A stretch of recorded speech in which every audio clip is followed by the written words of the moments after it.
지난 설교에서 우리는 회당장 야이로가 예수께 와서 죽어가는 딸을 고쳐달라고 간곡히 부탁했고, 그래서 예수님이 야이로의 집을 향해서 떠나심을 보았습니다. 지금 예수님은 무리와 함께 야이로의 집에 가고 계시는 중이었습니다.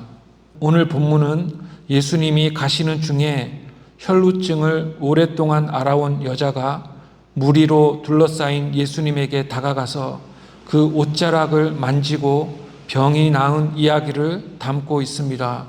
여자는 무리를 비집고 가서 예수님 바로 뒤에 왔습니다. 한 절 한 절 살펴보겠습니다. 26절을 함께 읽겠습니다. 12해를 혈루증으로 앓아온 여자가 있어 많은 의사에게 많은 괴로움을 받았고 가진 것도 다 허비하였으되 아무 효험이 없고 도리어 더 중하여졌던 차에. 아멘. 그리고라는 접속사가 한글 성경에는 없지만 헬라어 원문에는 있습니다. 이 그리고라는 접속사는 이야기가 계속 이어가고 있음을 말해줍니다. 즉 야이로가 예수님을 모시고 자기 집에 급히 가고 있었고 예수님이 많은 사람들로 둘러싸여서 야이로 집으로 가고 있는 바로 그때에 일어난 일이라는 말입니다. 바로 그때에 그들 중에 치명적인 병에 걸린 한 여자가 있습니다. 혈루증을 12해 동안 앓고 있는 여자입니다. 혈루증이라는 것은 몸에 상처가 났을 때 아물지 않고 계속 피가 나는 병을 말합니다. 손에 상처가 조금만 나도 아프고 매우 불편한데 그는 12년 동안이나 이 병으로 고생하고 있습니다. 12년은 오랜 기간입니다. 즉, 이 여자는 절망적이고 치명적인 질병을 앓고 있었는데 오랫동안 투병하느라 지쳤고 병은 나을 가망이 없고 더 심해져만 가고 있습니다. 물론 병을 고치려고 온갖 노력을 다 했습니다. 그런 노력 중 하나가 의사에게 간 것입니다. 여자가 병을 고치려고 많은 의사를 찾아다녔다고 합니다. 이 의사를 찾아가도 낫지 않고 저 의사를 찾아가도 병이 악화만 됩니다. 의사들은 똑똑하다고 여겨지는 이들입니다. 여자는 많은 의사를 찾아다녔으나 낫지 못하고 오히려 의사들에게 많은 괴로움을 받았다고 합니다. 이것은 독특한 표현입니다. 의사들이 왜 도대체 이 여자를 괴롭혔을까요? 이 말은 병 치료가 힘들고 괴로웠다는 말입니다. 일상적으로 먹고 싶은 것을 먹거나 몸을 움직일 수 없습니다. 약 먹는 것도 괴롭고 하고 싶은 것을 못하니 괴로운 것입니다. 그렇게 병을 고치려는 노력은 고통스러웠습니다. 즉 여자는 의술의 도움을 받으려 했지만 고칠 수 없었다는 말입니다. 어떤 방법으로도 고칠 수 없고 인간의 방법으로 병을 고칠 수 없었습니다. 치료의 불가능함과 인간 의사들의 능력은 예수님 옷자락을 만짐이라는 쉬운 일과 대조가 됩니다. 이 여자는 가진 것을 병 치료에 다 허비했다고 합니다. 이 말은 그가 예전에는 재산을 모았고 그러다가 질병에 걸려서 그것들을 허비했음을 함의합니다. 이를 통해 여자의 나이가 적지 않음도 추정이 가능합니다. 평생 모은 재산이 병 치료에 모두 허비되고 이제 더 이상 의사를 찾을 돈이 없습니다. 그토록 많은 비용을 들여 치료를 받았는데도 병은 나아지지 않고 오히려 더 나빠집니다.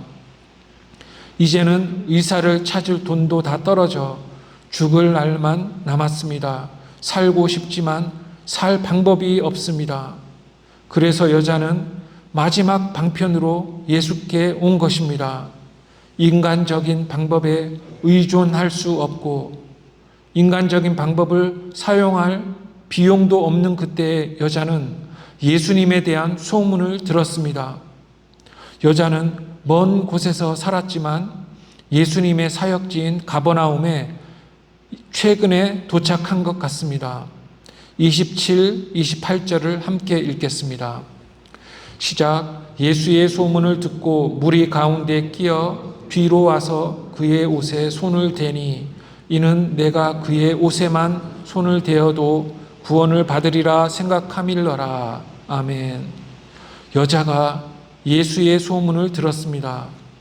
죽음의 절망에 빠진 자가 소문을 들은 것입니다. 이 여자는 병이 조금이라도 나아지게 하는 방법이라면 무엇이라도 절박하게 찾았을 것입니다. 그런데 예수님이라는 분이 가버나움에서 기적을 행하신다는 소문을 들었습니다. 그리고 예수님이 자기 병을 고칠 수 있으심을 확신합니다. 도저히 내 힘과 지혜로 할 수 없고 의사가 고칠 수 없고 돈이 없어 이제 치료도 불가능하지만 예수님이 자기 병을 고치심을 믿었습니다. 소문을 듣고 여자는 예수님을 찾아가기로 결심합니다. 그래서 먼 길을 가기로 작정합니다.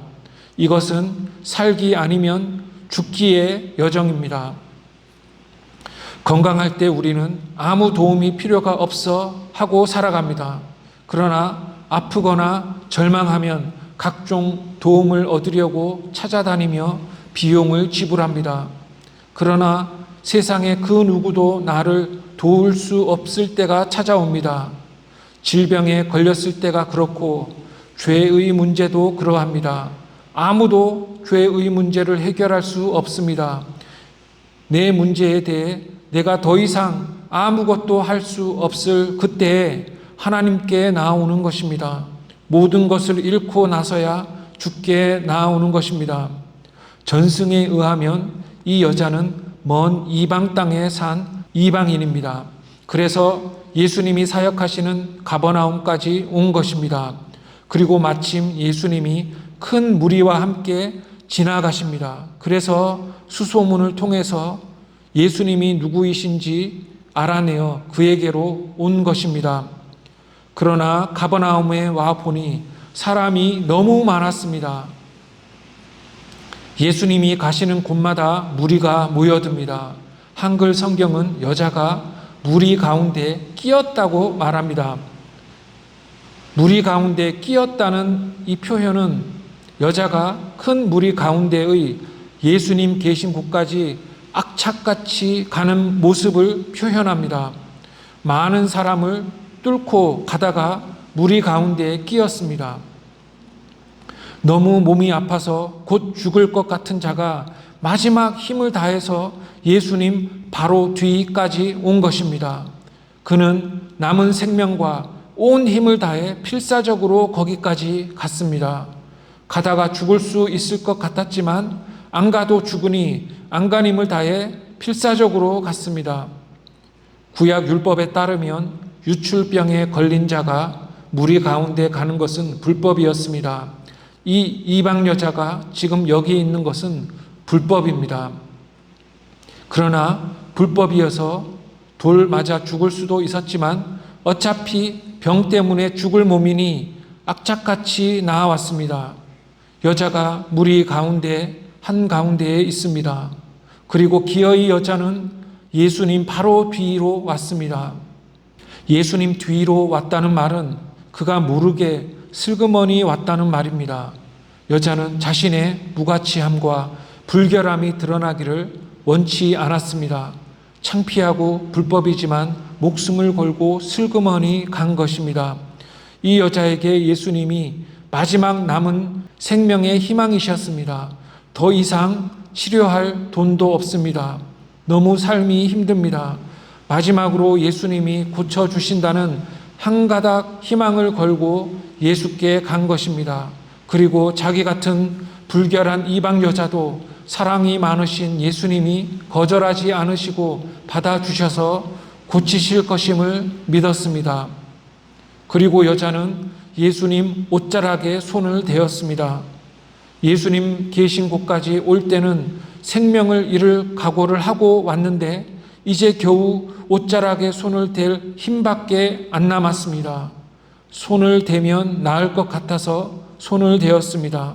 그리고 여자는 병은 없어지고 다시 건강해집니다. 옷자락에 손을 대면 가장 작은 대가를 뜻한다고 할 수 있습니다. 약을 먹거나 수술을 받거나 최신 기술의 혜택을 받으려면 번거롭고 고통스럽고 가격이 비쌉니다. 그러나 예수님을 믿고 그에게 나아오는 데에는 가벼운 손댐이 전부라는 말입니다. 손만 대면 나을 수 있다고 믿는 믿음은 그의 믿음이었습니다. 옷자락에 손을 대면 물에 빠진 사람이 살기 위해 생명선을 잡는 것과 유사한 것입니다. 살고자 하는 자는 최소한 생명선은 잡아야 하듯이 이 여자는 옷자락을 만진 것입니다. 옷자락이 낫게 한 것이 아닙니다. 옷자락이 아니라 믿음이 여자의 병을 치료했습니다. 믿음이 낫게 했다는 말은 예수님을 믿으니까 예수님이 그를 낫게 하셨다는 말입니다. 믿음으로 여자는 나음을 얻었습니다.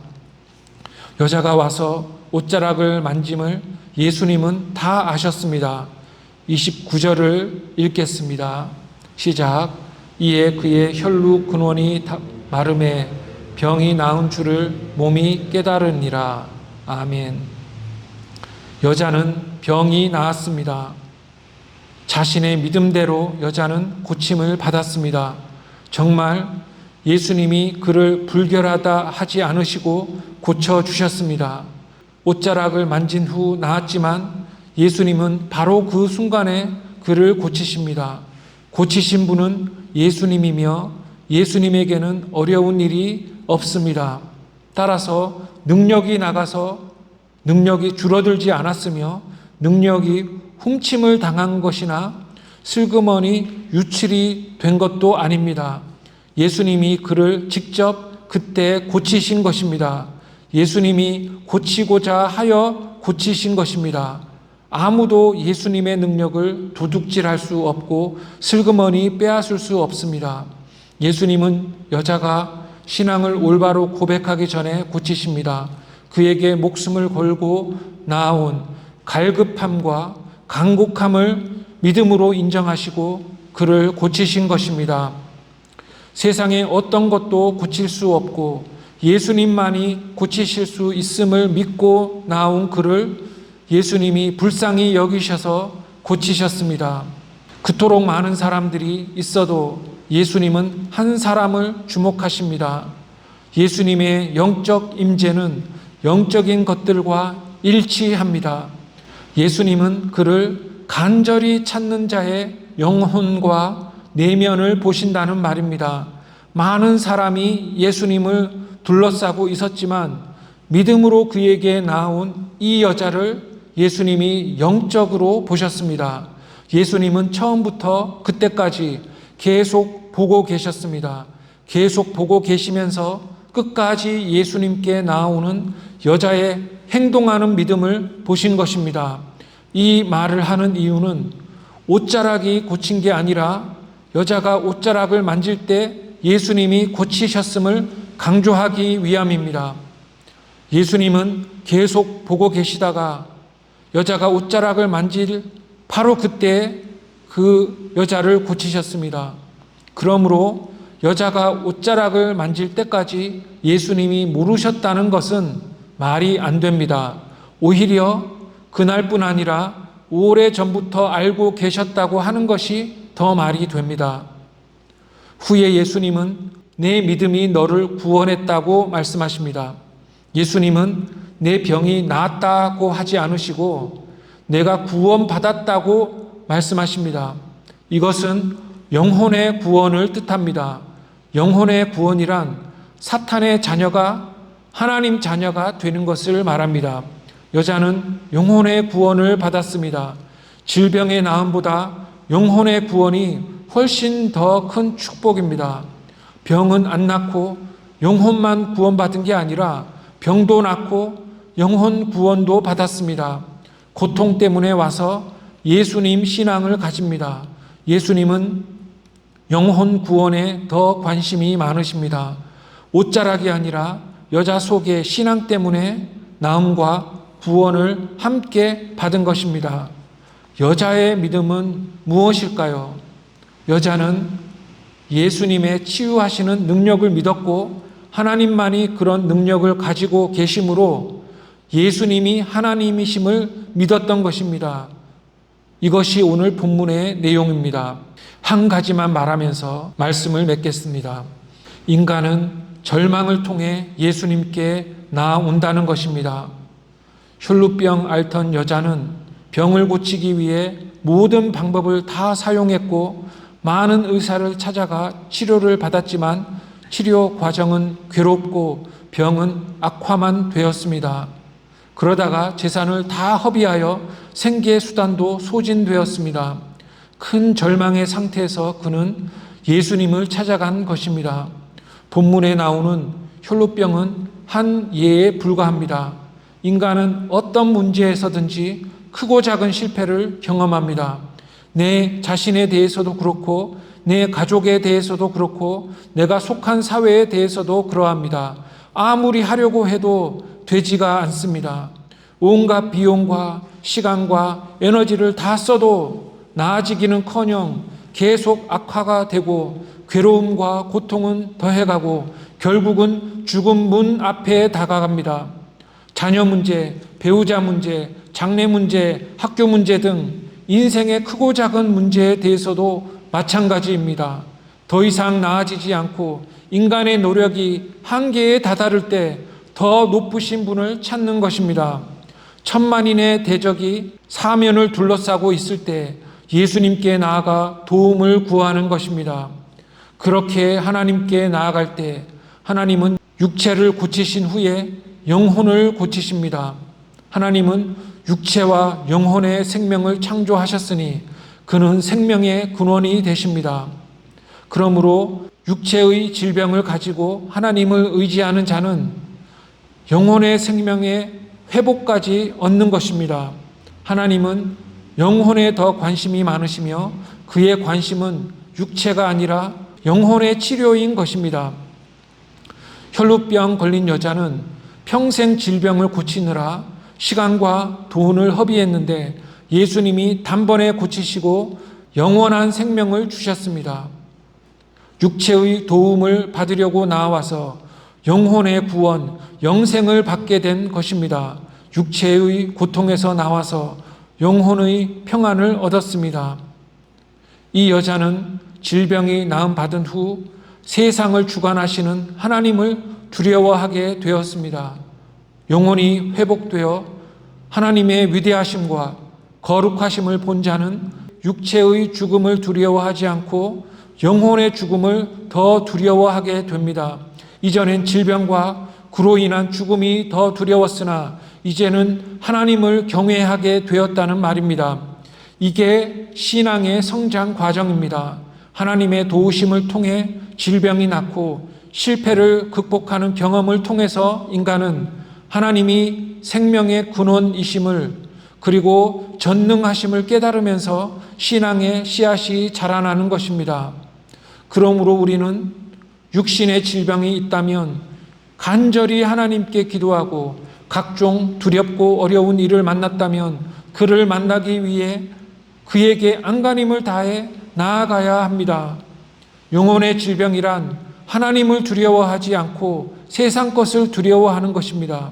하나님을 떠나 살고 하나님과 무관한 삶을 살고 하나님을 대적하면서 사는 자가 지옥에 가지 않는 것이 이상한 것 아닙니까?